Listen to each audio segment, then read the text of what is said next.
Hi everyone, it's Christine here from Ever After Paper Crafts, and today I am going to be sharing with you how I created this fun mermaid card. And let me jiggle the camera for just a minute. My battery is almost dead, so let me just plug it in so we make sure we don't have to do this again. Okay, sorry for the little shake in there. All right, so this is the card that we're going to be making today. It has this super fun mermaid on it. She's coated with Wink of Stella, but it's not really showing up very well on the video. And then you can see behind her is this fun watercolor background with some gold splotches on it that really shimmer and shine. So we're gonna go over how to create that effect today. Now this card is part of a blog hop that I'm participating in today, and the blog hop is for Card Maker magazine, and a bunch of us over at Craftin Desert Divas have agreed to participate and join in. So it's a lot of fun. So I encourage you to check out my blog and go through the hop. I will have a link to my blog in the description box of this video below. All right, so let's go ahead and get started. And the first thing that we're going to do is we're going to create this really pretty background. I have already gone ahead and taped down some watercolor paper to a board. Let me zoom out just a little bit. There we go. This is just a hard board. You can use a cutting board. Search your kitchen. You can use a clipboard if you have one. The only reason that I like to use a kind of hard board to tape my my pictures, my cardstock rather, to is because even though it's watercolor paper, it's still paper and therefore it can still warp. So this will help eliminate, or at the very least lessen, the amount of warpage that you get. Now to create the fun watercolor background, I'm using my favorite watercolor paints. These are the Gansai Tambi 36 pack. This is still on sale at Amazon, by the way. I think it's only $26 right now, which is a really, really, really cheap price. So if you're interested, I definitely recommend checking it out. So what I did, let me bring the final card back over. What I did here is I just created a glob, if you will, 2 different shades of pink and a little bit of orange, which just basically follows the color scheme of my colored mermaid, which I color with my Copic markers. So I have a cup of water here and just a paintbrush. Any paintbrush will do. And I'm going to first wet my paper. And so I'm just taking a clean brush with lots of water on it and putting water on the paper. And you'll see in a moment why I do this, but it really gets that color, that paint color, to move once you put it down. So now I'm going to reach into paint number 35, which is kind of a darker pink. Now watch that color move. Do you see that? I put just a little splotch and that color is spreading out like crazy. It's a really fun to do watercoloring this way, to really get that paper soaking wet and then just glob on some paint and see what happens. It is so much fun, and it also does a lot of the work for you too. So I'm gonna take my heat gun now and dry this, kind of chase the water around a little bit, and that paint's gonna just continue to spread. And it just creates a really fun look. You're going to get a different look every time you do this. Even if you do the same technique and the same paint colors, it's always going to look just a little bit different, which is super fun. I also wanted to show you that you don't have to do mermaids or, you know, undersea creatures and always the traditional under the sea colors. You can just mix it up. And I decided to paint to color my mermaid pink, and her little fish is orange. So that is how I came up with the color scheme of this watercolor paint. So I'm just going to go ahead and put some more water because I used my heat gun. The water that I had placed on the paper is going to be a little dry. And I'm going to go into another color of paint, number 34, another color of pink. This is a slightly lighter pink color. Not much. They're very similar in color, but I just wanted to put just a little bit of pink down as well. And you're seeing that spreading out as well, which is super fun. And I'm going to dry that super quick. Chase the water droplets around. It'll really give you that fun kind of drippy watercolor look that we're going for. And I'm just doing this really quickly here because I also want to show you how I colored the mermaid with my Copics. So I'm going pretty fast through this, but I think hopefully you'll get the idea. Now for the orange, I'm going with number 31, which is a super fun orange. And see that color spreading because I added some clean water to that area. And this color is just going to spread around and be really pretty. Just a kind of a shock of orange at the top is all I kind of wanted. I didn't want orange everywhere, just a little bit at the top. I'm going to quickly dry this now. And now you're probably looking at this thinking, what the heck are you making? But I want to show you how you can do this and not be overwhelmed. I'm going to move the paints away. Whoops, my heat gun just fell over. Sorry about that. I'm going to move the paints away. And now I want to remind you that you will be cutting this down. So right now this probably looks like an overwhelming gloop of craziness, but you're going to be either cutting it down with just your paper trimmer to fit on your card base, or you might be using some rectangular dies or what have you. And so when you place this on here, it's going to get much smaller, and it's not going to be so overwhelming to work with. And as you can see with the finished card, it just creates a really fun effect. So I encourage you to give this a try. It really is a lot of fun. Now I'm going to quickly set this aside, and now we're going to do our coloring. So I already have my little image stamped out here, and I'm going to go ahead now and zoom in so you can see the coloring a little bit easier. And I did use Copic markers for this. So I'm going to do this as quickly as I can here so the video is not too super long. I used quite a few Copic markers, so I will call them out as I go. For her hair, I used the same. If you were with me the last time I colored some mermaids with some Copics, I used my favorite Copic color combination here, which is E29, E25, E23, and E21. Those are my favorites for coloring brunette hair. And I decided to make her hair brunette today. Now, because this is kind of it can be a little tricky to do this hair combination simply because the difference between the E23 and the E21 when you're blending is quite distinct. So I'll show you how to kind of deal with that in just a moment. But I like to kind of, when I'm doing hair especially, I like to kind of lay down my light color first just to get it map out where I'm going to put the color. Now that I've done that, I'm going to take my E29 and just put those shadows right where I want them. Now this is a kind of a unique hair shape. So this one I had to kind of work at it just a little bit, and I just kind of wanted to show you how I did it in case it helps any of you. So I put my E29 down, and as you can see, I'm just using small circular motions to lay lines of that color down. I'm now going into my E25, which is my second darkest color, still using circular motions and kind of pulling that color out, the E29 that we have laid down, pulling out that dark color. Now where I laid that E29 down, the darkest color, is where I think the shadows on the hair are going to be the darkest. I'm imagining that the sun is coming down. I have it turned because it's a little easier for me to color with the camera, but I'm imagining that the sun is coming down this way. So obviously the area to the back of her is going to be darker, as well as the area kind of around the starfish, the area that's behind her headband, etc. So just kind of look at your images as you go along, kind of just try to imagine where the shadows are going to be and where it's going to be lightest from where the sun is hitting it. Or in this case, I don't know, she's underwater, so I guess the shadows from the sun underwater. But anyway, so now I'm going in with E23 and just going ahead and blending this color out into the empty space. Now you see what I mean. A moment ago I was mentioning how the difference between this E23, which is your second lightest color, and your lightest color, which is E21, is quite significant. Watch what I mean here. Now I'm laying the E21 down, and look how much difference there is. Now, don't let that scare you away from using this color combination if you like it, because I really do like the end result. But let me show you how I kind of deal with this, because right now that looks horrible in my opinion.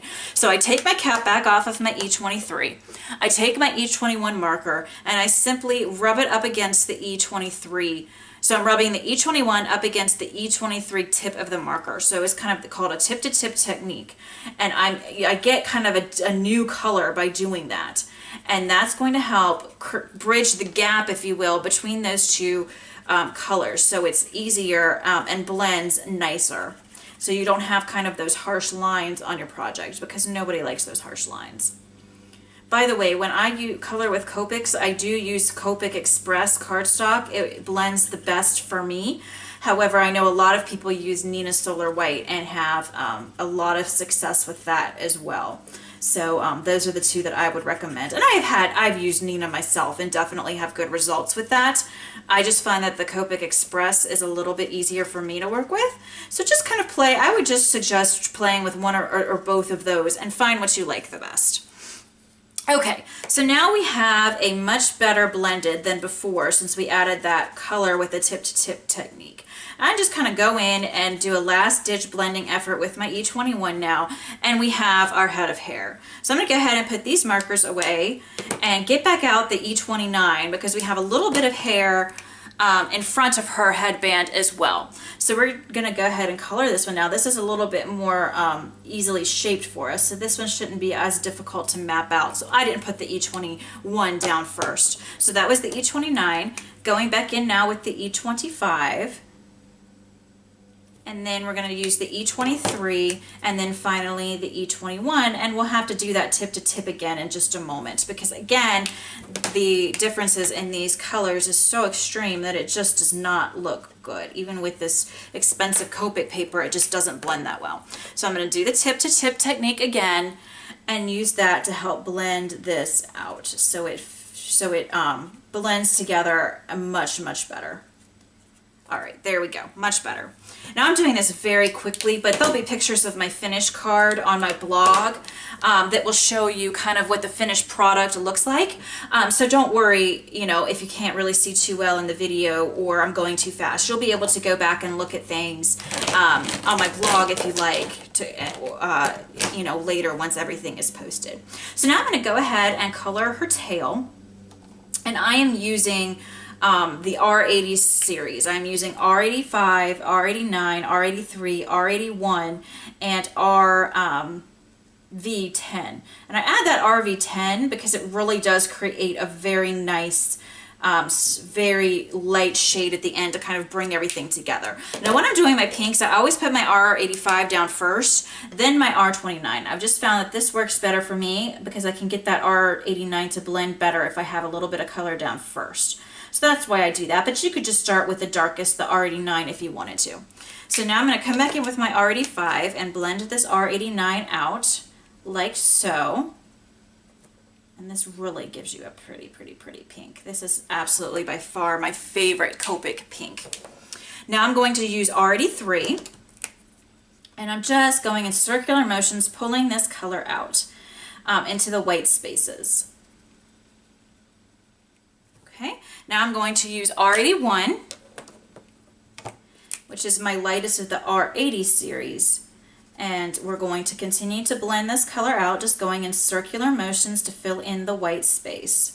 Sometimes I also use pushing motions with the marker to get the color to move. Just play with it, find a marker stroke that works for you. I find that a combination of circular motions and pushing, pulling works for me. Now I'm going in with that RV10, and it just is a really light pink and kind of brings everything together, I think. So I really like using that RV10. Now, I would probably, if I weren't on camera, go over this one more time just to darken everything up. Just do the same process over again. But I'm not going to do that on camera because that takes a little bit more time. And this video is already going to be long enough. For the little fish, I'm going to use some orange colors. I'm going to start with, whoops, I grabbed the wrong one here. I'm going to start with my darkest, which is YR09. And just kind of put this down where it's going to be, you know, darkest in my opinion. And now I'm kind of trying to do a lot at once to go faster. But if I was just doing this on my own time, I do like to go in smaller sections with the Copics. I find that they can dry relatively quickly, and so the smaller the section, the less fast you have to go to get a really nice blended look. That's just a little tip that I've picked up over the years working with these markers. So I'm just going to now go in with my YR04, which is my lightest color, to kind of blend all of this out. So we have a really fun little golden fish here. We're going to do the same thing with her fins. And then all we'll have left after this is the headband of the mermaid and her skin tone. And we will be all finished. Going back in now with YR07 to blend this darker orange out. And then we'll do the same thing with the lightest orange color, which is the YR04. So we're just pulling and pushing the color so that it fades out to a nice light shade. So we have those nice highlights on our project, which is the goal here of what we're doing. I did forget her little starfish, so let me get the starfish in her hair. For that, I use E18. So I put a little bit of brown where it's going to be the darkest. I use Y38 to blend that brown out. This will give you kind of a nice golden yellow color. And then Y35. And I will have all of these Copics listed on my blog as well. Finally, we're going to do the headband. I'm going to leave the R89 out and just do the R85, R83, and R81. Simply because it's such a small space, all of those colors won't really make it onto such a small space. And then here's my R81. Okay, so there's her little headband. For her little shell top, you can barely see it, so you can really just grab any color that you want. I grabbed G28 and just put a little green top on her, but again, you can barely see it, so I wouldn't recommend trying any blending there because it's so tiny. So finally, we have her skin. I always use a lot of colors for skin. I first start with E000, and for some reason on skin, I kind of like to go from lightest to darkest and then back again, and I kind of forgot the tip here of this hair, so I'm just going to fill that in quickly. Because I like to lay a lot of color down, I find that that makes really pretty skin coloring. So now I'm going to go E00, I'm going to go E21 next, just laying it over top of where I've already put it, and then I'm going to go E11, and then I'm going to do E04. I told you it was a lot of colors to make skin. And then I'm going to do R20. I'm going to go ahead and put that blush on her cheeks, if I can find my R20. My desk, I'm telling you, is full of Copic markers here. There's my R20. Sorry about that, guys. So I'm just going to go ahead and put a dab of that. I like to do that now as I'm blending all of these colors out. I've just found that that works best for me. Now we're going to go back in reverse order, but we won't repeat the E04. So we'll go down to the E11 and pull the color out in a circular motion. Then we will do E21, same thing, pull that color out in a circular motion. Then we will do E00, same thing again. And finally, we'll do the E000, the E000, which is our lightest, which will pull the rest of the color out into this white space and create this nice shaded look. So that's a very quick coloring. I'm not going to do her arms or stomach simply because the video is already way too long. But you can see there, just doing a very quick Copic coloring, how pretty this is. I would go back in and clean a few things up. I went onto the lines a little bit. If that happens, absolutely no big deal. Just use your colorless blender pen to push that color out. You might have to go over it a couple times, but it will erase with that Copic blenderless pen, which is just numbered 0. In case you're new to Copics and aren't familiar. So just to recap rather, here's the fun background that we created. Let me zoom back out. Using our Gansai Tambi watercolor paints, we would cut this down to a size of your choice. I decided to use a rectangle die from the Fancy Frames dies from Craftin Desert Divas. I put a scalloped one behind that with a pink cardstock, pops my little image up with foam tape, added lots of Wink of Stella glitter to her. I'm not sure if I can get you to see it or not. Let me try to shine a light. Yeah, it's showing just a little bit, but there's a lot of glitter on her, which makes it really pretty in real life. Also, I did some splashes of gold paint in the watercolor background, added some bubbles. They look like bubbles. They're actually from Studio Katia, and they are called Clear Round Drops Mix. And these are really fun. They're clear, so they show the color underneath of them, and they almost look like bubbles, which is really pretty. And then I added some twine and my sentiment to finish this card up. Here's the little mermaid that we have almost finished coloring as well, so you can kind of see what we've done on camera today compared to the final card. So that's it, guys. I hope you enjoyed this video. This will give some of these techniques a try, and definitely check over on my blog and join in the blog hop. There's a big prize that's going to be available, a $75 gift card to Craftin Desert Divas, and with this new release, I think you guys would love to have that. So thanks so much for watching, and I'll catch you in the next video. Bye-bye.